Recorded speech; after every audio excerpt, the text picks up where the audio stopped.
Among the greatest stories of God's calling on a person's life is when he called out one man to leave everything behind and go to a land that he would eventually show him.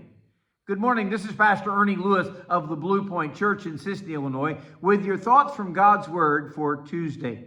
You know, in Genesis, we can read all about the genealogies of families that God listed in His Word. Part of that genealogy shows us in chapter 11 and verse 27 about a man named Terah who had 3 sons, Haran and Nahor and Abram. It was this Abram that God approached with an unusual calling upon his life. In Genesis chapter 12 and verse 1, he says, "Now the Lord had said to Abram, get out of your country, from your family, and from your father's house, to a land that I will show you. I will make you a great nation, and I will bless you and make your name great." You see, God's plan was to raise up a nation that would be His chosen people, one that He could show the world how He deals with man in mercy and grace. And the frightening thing was for Abraham to leave his family and his country where he had always learned to raise crops and raise animals and sometimes call upon his family whenever that was needed. Most of us stay pretty close to our comfort zone, right? Whether that is our hometown or that comfortable job we've had for a long time, or even that comfortable recliner that has kind of molded a spot for our body there.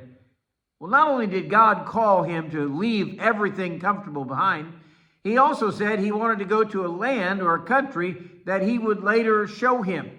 Now, granted, they probably did not have an aerial map of this region or some sort of atlas that Abraham could consult. Certainly, there was no GPS to tell him how long it would take to get there, the distance or the routes. So how did Abraham ever agree to follow this strange calling of God? Hebrews chapter 11 tells us, because in Hebrews 11:8 it says, "By faith Abraham obeyed when he was called to go out to this place which he would receive as an inheritance. And he went out not knowing where he was going."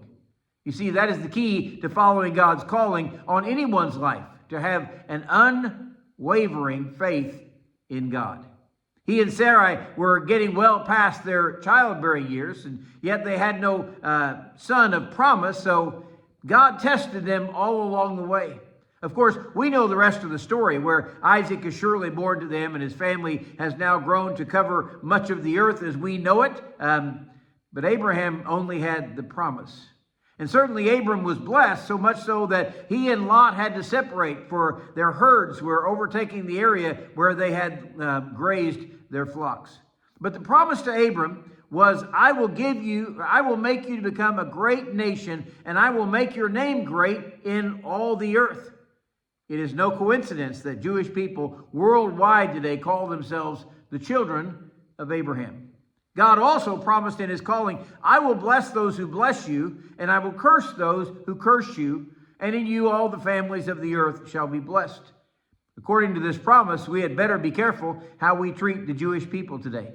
And when God promised, in you all the families of the earth will be blessed, He was certainly referring to His descendant, Jesus Christ, who would bring a blessing to all the world when He paid for their sins on the cross. You know, we can all be thankful today that Abram was faithful to carry out the calling of God on his life.